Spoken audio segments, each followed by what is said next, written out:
ছয় দফা দাবিতে পলিটেকনিক শিক্ষার্থীদের পূর্ব ঘোষিত কর্মসূচি, বিভিন্ন জেলায় কাফনের কাপড় পরে মিছিল।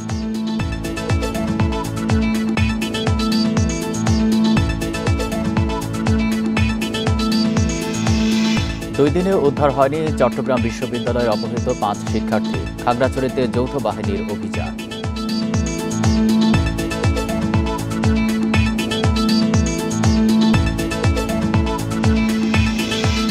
লালমনিরহাটে বিএসএফের গুলিতে নিহত বাংলাদেশের মরদেহ দুদিন পর ফেরত, বিচার চান স্বজন ও এলাকাবাসী।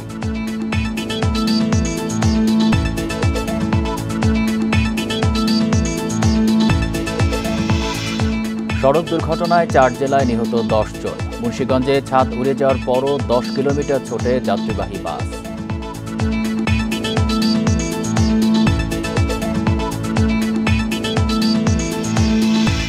সুনামগঞ্জের হাওড় এলাকায় ভারী বৃষ্টি, আগাম বন্যার আশঙ্কা, দ্রুত ধান কাটার আহ্বান প্রশাসনের।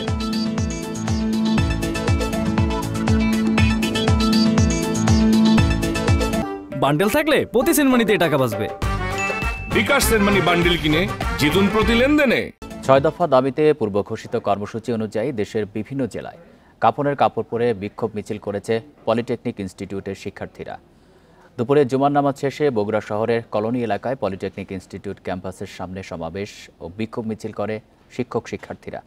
একই দাবিতে রাজশাহী পলিটেকনিক ইনস্টিটিউটের সামনে 0 পয়েন্ট হয়ে বিক্ষোভ মিছিল নিয়ে বাটার মোড় এলাকায় অবস্থান করে শিক্ষার্থীরা। এ সময় অবৈধ পদোন্নতির রায় হাইকোর্টের মাধ্যমে বাতিলের দাবি জানান তারা। এর আগে সিলেট পলিটেকনিক ইনস্টিটিউটের শিক্ষার্থীরা ক্যাম্পাসের সামনে থেকে বিক্ষোভ মিছিল বের করে। এ সময় দাবি আদায় না হলে আন্দোলন চালিয়ে যাওয়ার হুঁশিয়ারি দেয় আন্দোলনরত শিক্ষার্থীরা। একই দাবিতে বিক্ষোভ মিছিল করেছে চট্টগ্রাম পলিটেকনিকের শিক্ষার্থীরা।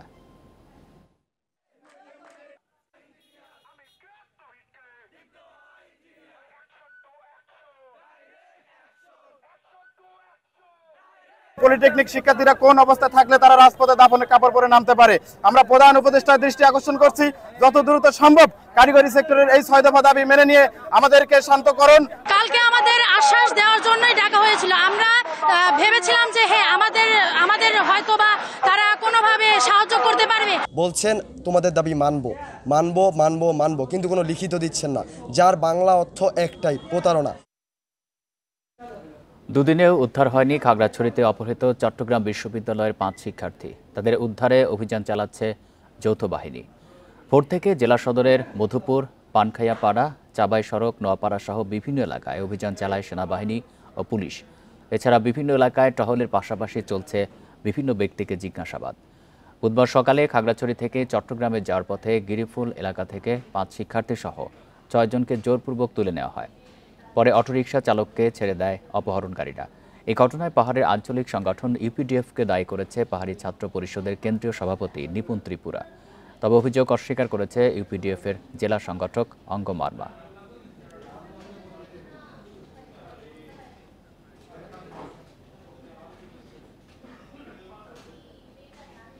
লালমনিরহাটের হাতিবন্ধা সীমান্তে নিহত বাংলাদেশি হাসিবুল ইসলামের মরদেহ ফেরত দিয়েছে বিএসএফ। গতরাত 11টার দিকে পাটগ্রামের খারিজা জোংরা সীমান্তের কাছে বিজিবি বিএসএফের উপস্থিতিতে বাংলাদেশ পুলিশের কাছে মরদেহ হস্তান্তর করা হয়। পরিবার ও এলাকাবাসীর দাবি, বাংলাদেশে অনুপ্রবেশ করে গুলি চালিয়েছে বিএসএফ। তবে এ নিয়ে কোনো মন্তব্য করেনি বিজিবি। দুদিন অপেক্ষার পর শুক্রবার মধ্যরাতে হাসিবুল ইসলামের মরদেহ পেয়েছেন তার স্বজনরা। পরে জানাজা শেষে রাত 2টার দিকে দাফন করা হয় তাকে।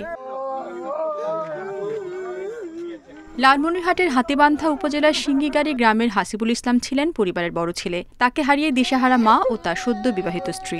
গরুর জন্য ঘাস কাটতে গিয়ে লাশ হয়ে ফিরতে হলো তাকে।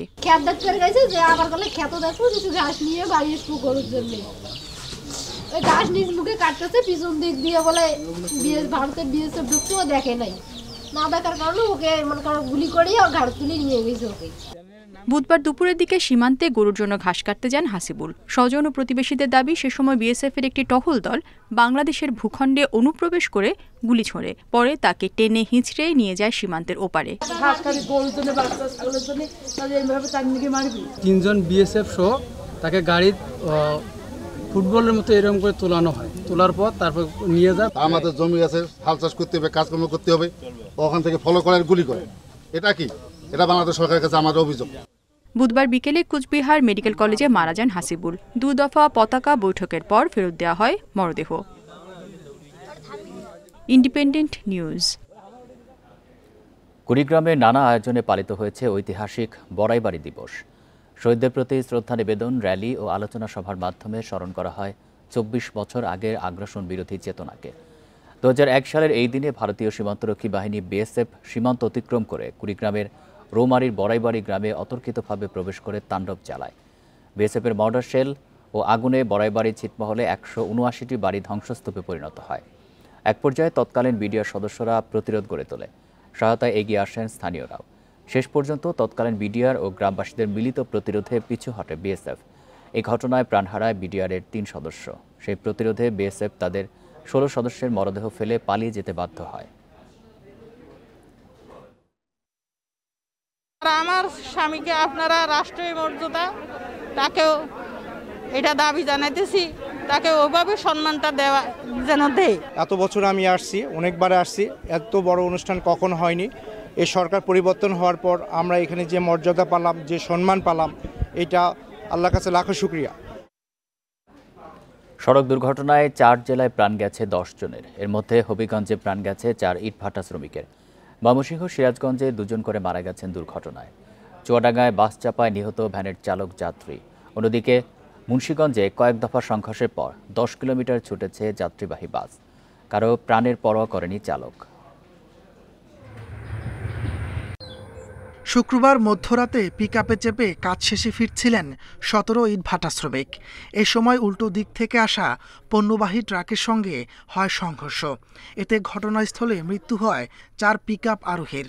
হয়নি বাড়ি ফেরা। বাড়ি যাওয়ার পথে অ্যাক্সিডেন্টে মারা গেছে। আমরা থানের যে জায়গার মধ্যে অ্যাক্সিডেন্ট হয়েছে, মানে যেটা তোমার আত্মীয়-স্বজন কোনো পাইতাছি না, কিছু পাইতাছি না, আমার 1.5 গ্রাম হইতো আমি পাইতাম ধরতাম। নিহত হাফিজুর রহিম, মুস্তাকিমা ও আয়েশার বাড়ি বানিয়াচঙ্গের নানা এলাকায়। পরে পরিবারের কাছে হস্তান্তরের জন্য তাদের মরদেহ নেওয়া হয় থানায়, আর আহতদের নেওয়া হয় হাসপাতালে।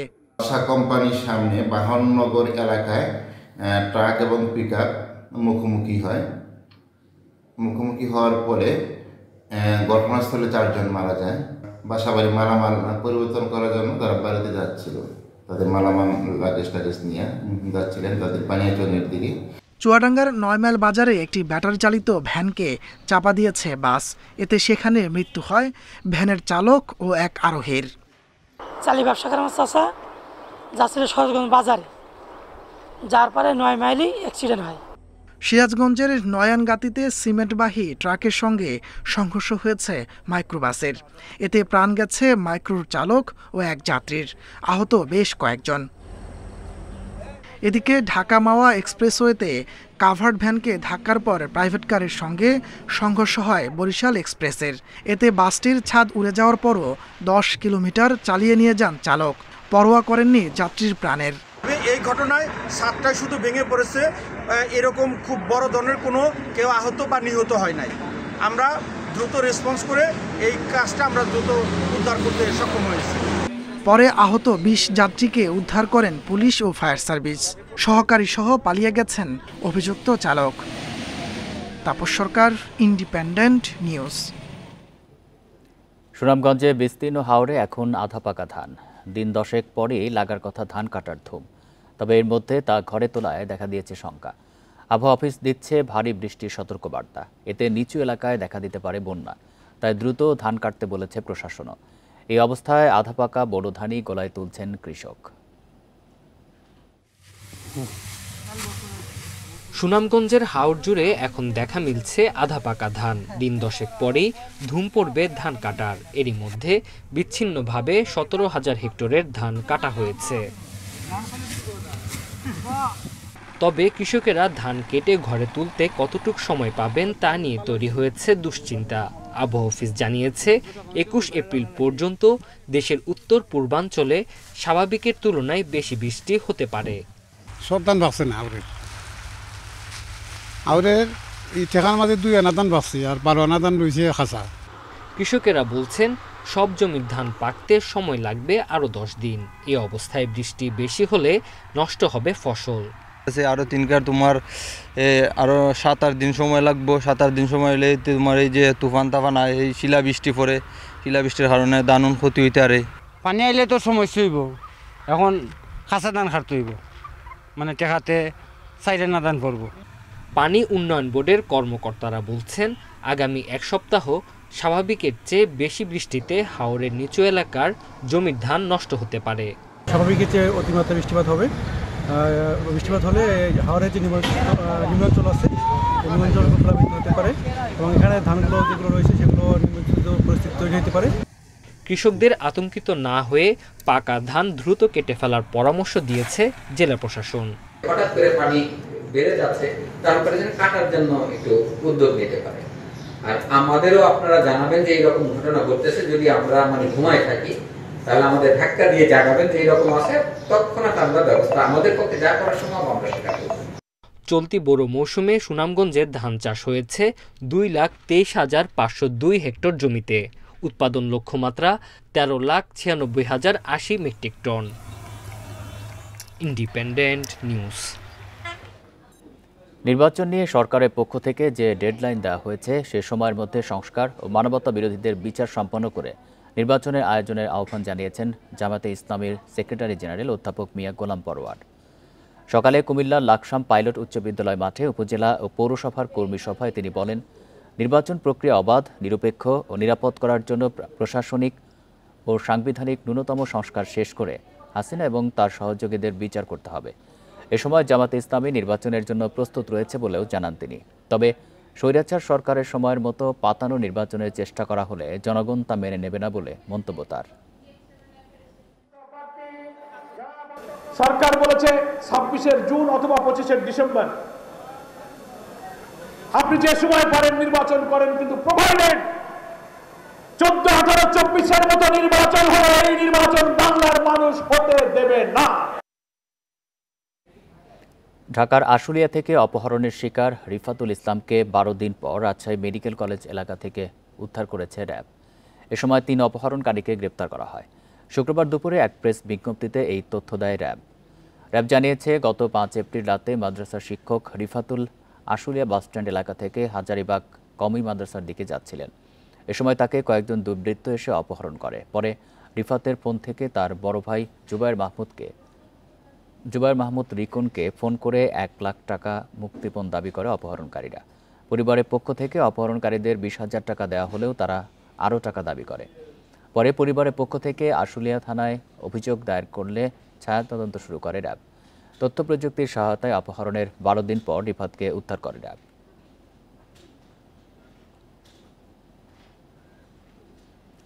সাভারে বাসে তল্লাশি চালিয়ে দেশীয় অস্ত্রসহ ছিনতাইকারী সন্দেহে 3 জনকে আটক করেছে পুলিশ। গতরাতে ঢাকা আরিচা মহাসড়কের সাভারের ব্যাংক টাউনে মৌমিতা পরিবহনের বাসে তল্লাশি চালিয়ে তাদের আটক করা হয়। সাভার সার্কেলের অতিরিক্ত পুলিশ সুপার শাহিনুর কবির জানান, গত 3 মাসে ব্যাংক টাউন থেকে পুলিশ টাউন পর্যন্ত বাসে যাত্রীদের জিম্মি করে স্বর্ণালংকার, মোবাইল সহ মূল্যবান জিনিসপত্র ছিনতাই করে আসছিল কয়েকটি চক্র। এসব ঘটনা বন্ধে ব্যাংক টাউন এলাকায় চেকপোস্ট কার্যক্রম শুরু করে পুলিশ। এর অংশ হিসেবে বাসটিতে তল্লাশি চালানো হয়। সপ্তাহের ব্যবধানে পেঁয়াজ ও রসুনের দাম বেড়েছে বেশিরভাগ জেলায়। চালের বাজারও ঊর্ধ্বমুখী। এছাড়া দাম বাড়তে থাকায় স্বস্তি নেই সবজির বাজারেও। খুলনায় গত সপ্তাহে সর্বোচ্চ 90 টাকায় 1 কেজি রসুন মিললেও এ সপ্তাহে পৌঁছেছে 140 টাকায়।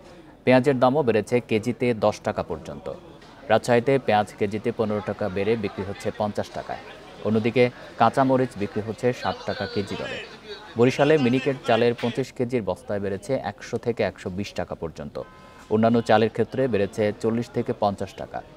অন্যদিকে পেঁয়াজের দাম 15 টাকা পর্যন্ত বেড়ে বিক্রি হচ্ছে 55 টাকায়। সমুদ্রে মাছ ধরা বন্ধ থাকায় চট্টগ্রামের সব ধরনের মাছের দাম কিছুটা বেড়েছে। সিলেটে বেশিরভাগ সবজির দাম কেজিতে 10 থেকে 15 টাকা পর্যন্ত বেড়েছে। গত সপ্তাহে 50 থেকে 55 টাকায় কাঁচামরিচের কেজি বিক্রি হলেও আজ দর উঠেছে 70 টাকা পর্যন্ত। কিছুটা বেড়েছে মাংসের দামও। আমরা রমজান মাসে যেভাবে জিনিসপত্রের দাম পেয়েছি তার চেয়ে এখন বর্তমানে দেখতে পাচ্ছি কি একটু ঊর্ধ্বগতি। যদি সিন্ডিকেট না ভাঙতে পারেন তো দেশের এই অবস্থা রয়ে যাবে। ঈদের আগে একটু কম ছিল, এখন আবার বাড়তি। মাল মনে করেন চাহিদা বেশি, মাল কম, সেই জন্য মালের দাম বেশি। ঢাকার বাজারে 80 টাকার নিচে কোনো সবজি নেই। কাকরোল 150, ধুন্দলের জন্য গুনতে হচ্ছে 120 টাকা। কেজিতে 20 টাকা বেড়ে পেঁয়াজের দাম 60-এর উপরে। মজুদ পর্যাপ্ত থাকার পরও মিনিকেটের কেজি 90 আর মোটা চালের জন্য গুনতে হচ্ছে 60 টাকার বেশি। তবে বোতলজাত সয়াবিন তেল মিলছে সরকার নির্ধারিত 189 টাকা লিটারেই। শাকসবজির কোনো কমতি নেই রাজধানীর বাজারে, তবে দামে নেই স্বস্তি। বেগুন, করলা, ঢেঁড়স, কাঁচামরিচের কেজি পাইকারি বাজারে 80 টাকার উপরে। কাকরোল, ঢেঁড়স, ধুন্দলের জন্য গুনতে হচ্ছে 120 টাকা পর্যন্ত। সস্তার পেঁপের দামও 50 টাকা কেজি। স্যালারি এরকম বাড়ে না প্রতি মাসে, যেভাবে বাজার ঘাটে যেভাবে দরদাম হচ্ছে বাড়ছে, আসলে কমতেছে না, বাড়তেইছে।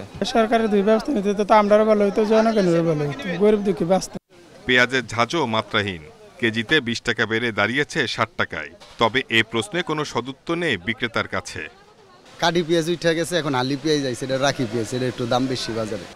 সবচেয়ে বেশি ভোগাচ্ছে চাল, সরবরাহের ঘাটতি নেই, তারপরও মিনিকেটের কেজি 90 আর মোটা চাল ছাড়িয়েছে 60 টাকার ঘরে। কর্পোরেট কোম্পানিগুলি ছিল না, বাজারটা কম ছিল। কর্পোরেট কোম্পানি বাজার আসার পর থেকে চালের দাম দিন দিন বাড়ছে, কোনো কমে নেই। যদি 90 টাকা কেজি চালের কেজি হয়, তাহলে আমি নিজে থেকে মনে করি যে পোলাও চাল কিনে খাওয়া ভালো। সত্যিকারের তো পোলাও চালই তো মনে করেন 90 টাকা 100 টাকা কেজি বিক্রি করে।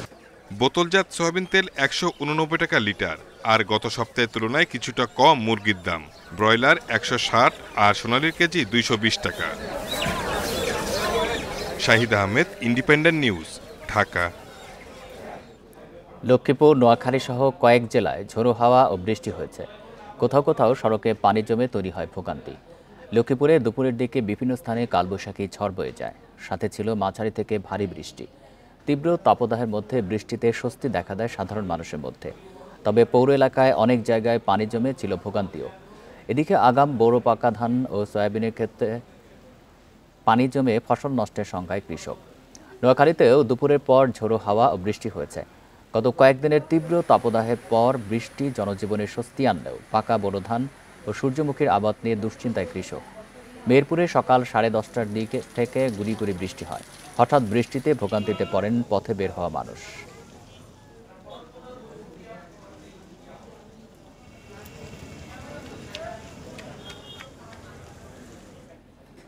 আগামী 3-4 দিনের মধ্যে বৃষ্টিপাতের প্রবণতা কমে যাবে, বাড়বে সারা দেশের তাপমাত্রা। শুক্রবার দুপুরে একথা জানান আবহাওয়াবিদ হাফিজুর রহমান। বলেন, চলমান মৌসুমের প্রকৃতি অনুযায়ী বৃষ্টির সঙ্গে থাকবে ঝোড়ো বাতাস, কোথাও কোথাও হতে পারে শিলাবৃষ্টি, সেই সাথে রয়েছে বজ্রপাতের শঙ্কা। ফলে বজ্রপাতজনিত দুর্ঘটনা এড়াতে সারা দেশে, বিশেষ করে ঢাকা, রাজশাহী, রংপুর, খুলনা বিভাগে সতর্কতা জারি করেছে আবহাওয়া অফিস। এ সময় দরজা জানালা বন্ধ করে ঘরে অবস্থান এবং যাত্রা থেকে বিরত থেকে নিরাপদ স্থানে আশ্রয় নেওয়ার পরামর্শ দেয় বিশেষজ্ঞদের। এদিকে আগামী 1 সপ্তাহের মধ্যে কোনো ঘূর্ণিঝড়ের পূর্বাভাস নেই বলে নিশ্চিত করেছে আবহাওয়া অফিস।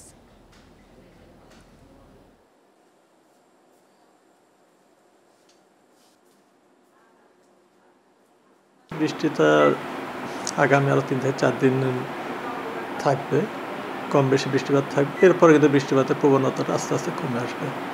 আর এখনকার বৃষ্টি মানে শুধু বৃষ্টি না, কিন্তু বৃষ্টির সঙ্গে আপনার দমকা ঝড়ো বাতাস থাকবে, যেটাকে আমাদের আঞ্চলিক ভাষা আমরা কালবৈশাখী ঝড় বলছি। এর সঙ্গে থাকবে বিক্ষিপ্ত বা শিলাবৃষ্টি থাকবে, লাইটনিং থাকবে। নতুন বছর বরণে মারমা সম্প্রদায়ের প্রধান সামাজিক উৎসব ঐতিহ্যবাহী সাংগ্রাই উপলক্ষে খাগড়াছড়িতে অনুষ্ঠিত হচ্ছে ঐতিহ্যবাহী জলকেলি বা মৈত্রী পানি বর্ষণ এবং সাংস্কৃতিক অনুষ্ঠান। এ নিয়ে খাগড়াছড়ি থেকে আরও জানাচ্ছেন সহকর্মী সমীর মল্লিক। সমীর, খাগড়াছড়ির সাংগ্রাই উৎসব সম্পর্কে জানাবেন, অংশগ্রহণকারীদের উপস্থিতি কেমন দেখতে পাচ্ছেন?